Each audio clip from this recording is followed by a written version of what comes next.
Kia ora everybody and welcome to this next video. In this video I'm going to be teaching you 3 techniques that are going to help build resilience in both the body and mind. Now resilience of the body and mind is important when it comes to cultivating calm, when it comes to reducing stress, when it comes to reducing anxiety, overwhelm, the frustrations and all these triggers that are happening in life. The 3 techniques that I'm going to be teaching you are going to be working with something called the vagus nerve. Right, the vagus nerve is called the wandering nerve. It's one of the longest nerve structures in the body. And when we can work to stimulate the vagus nerve, we can actually work to build more resilience in the body when it comes to stress, which means that the body isn't going to be so reactive in those moments of stress. It also means that the mind is going to have that little millisecond longer to make that choice in how we react. So instead of just reacting, we actually get to choose how we can respond in any given moment. And that's not just about the idea and the conception of wanting to respond instead of react, but this is actually working with the body so that the body is more partial to respond instead of react, giving us that millisecond, that moment extra needed to make a choice, a conscious decision in how we show up in this world. So what we're going to be doing is, as I say, we're going to be working on or teaching you 3 techniques that are going to help stimulate the vagus nerve. Okay, so the first technique that I want you to implement and I want you to try is something called humming. Okay, so humming is a really, really simple practice of simply just humming. Right, when we hum, we stimulate the vagus nerve, which runs down right next to our esophagus. It runs down our spinal column and actually interacts with a lot of our vital organs.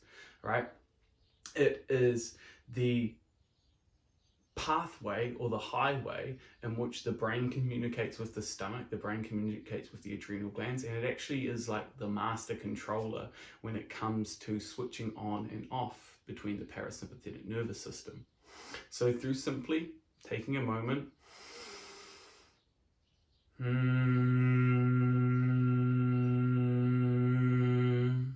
and humming, we can stimulate or vibrate or increase the something called vagal tone, all right, which is our body's adaptation to stress. We can stimulate our vagal tone, stimulate and work with our stress response to increase our vagal tone and our resilience to stress. So when it comes to humming, this is something that I normally practice after my meditation and breathwork practices in the morning. Before I get up, I simply just do 6 hums. All right, I take a deep breath in through my nose. I place my tongue on the roof of my mouth and then just let go and allow the voice box to vibrate. So taking that breath in, tongue on the roof of the mouth, and then humming.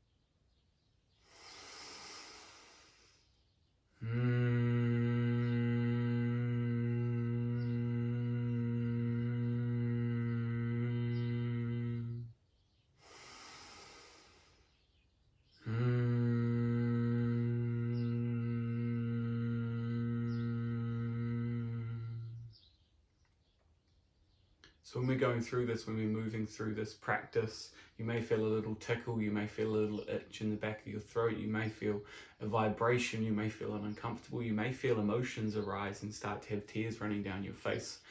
Anything can come up in these beautiful practices. And done very simply, all right, a very simple practice that done over time is going to help essentially just vibrate our vagus nerve and to create a tone in which is more calm, more relaxed and less overstimulated. So it's something that you can add into a daily practice very, very easily, very, very simple. All right, it takes 30 seconds.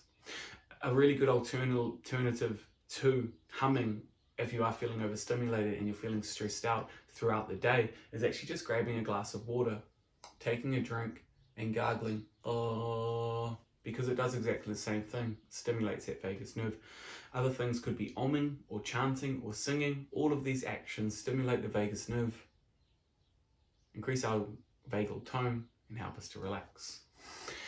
Another tool that you can start to implement is something called the Oldham itch. Right, there's 2 points in our ear, right? One right near the join and one right in the actual ear canal. And what we're going to do is we're going to place 2 fingers, one at the top, one in the canal, and then simply just massage in a circular motion. Now what this does is there's only 2 points in the actual face, in the head, where the vagus nerve touches the skin. And this is these 2 points that we're massaging. And now this is a direct stimulation of the vagus nerve. All right, now just doing this for a minute, closing down your eyes, focusing on your breath, and just feeling the body relax, feeling the body calm down, activating that sympathetic nervous system, activating calm, activating relaxation in the body. All right, another simple tool that we can practice in moments of stress, or we can practice every single day to build that resilience in the body. Now the third practice when it comes to building resilience in both the body and the mind through stimulating the vagus nerve and actually challenging ourselves in a really, really positive way is actually cold water therapy. All right, cold water therapy or cold water exposure is the purposeful exposure to the cold. Right, now this doesn't have to be sitting in an ice bath, right? But something that we can do, a really simple practice that can actually help to stimulate the vagus nerve, increase vagal tone, increase resilience in the body and mind, is to, after a warm shower in the morning, flick it onto cold and slowly start to wet each arm, wet your shoulders, wet your legs, and then putting your head under to cover your neck. Now the body's going to want to scream, the body's going to want to run away, the body's going to want to make a lot of noise. But if we can learn to sit with our breath, sit with that discomfort, sit with that need to run away, the need to change the situation, the need to get out of these troubling times that are happening directly in the moment. The more we can do that, the more we can actually train our brain and our body to be less reactive when stimulus arises, which means that we can actually just learn to sit with the uncomfortable thoughts. We can sit with the uncomfortable emotions instead of constantly trying to run away from them, trying to avoid them, trying to live in a state of complete or a state where there is no discomfort, because life brings challenges, life brings discomfort. So we can practice things like cold water therapy when we're purposefully putting ourselves in a discomfortable situation every single morning. We feel alive, we feel invigorated, we feel empowered, right? Because we know that, hey, look, if I can sit and challenge myself every single morning to the cold, I know that me training this non-reactiveness is going to filter through to the rest of your life. All right, now working with the vagus nerve, working with the body is a way of top-down therapies. It's a way of creating resilience. It is a way of de-stressing the body, de-stressing the mind, so that you can actually show up in the world in a very, very powerful way. All right, so remember, humming, the Oldham itch, the gentle massage, and then exposing yourself to cold water therapy. These are 3 very, very powerful tools that I want you to start implementing this week. Now, when it comes to the cold water therapy, it's not like you have to jump 5 minutes straight away. All right, start with 30 seconds for a week, then move up to 45 seconds, then move up to a minute, then move up to 2 minutes if you want to. All right, the choice is really yours. You choose your level of discomfort.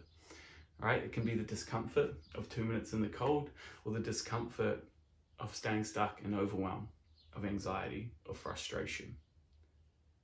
All right, so I hope you guys find some very, very powerful use in these tools. And if you do have any questions, please feel free to reach out. I hope you guys have enjoyed this video, and I hope you guys have got so much or taken so much away from learning to connect with the breath, connect with the body, and help to de-stress the mind.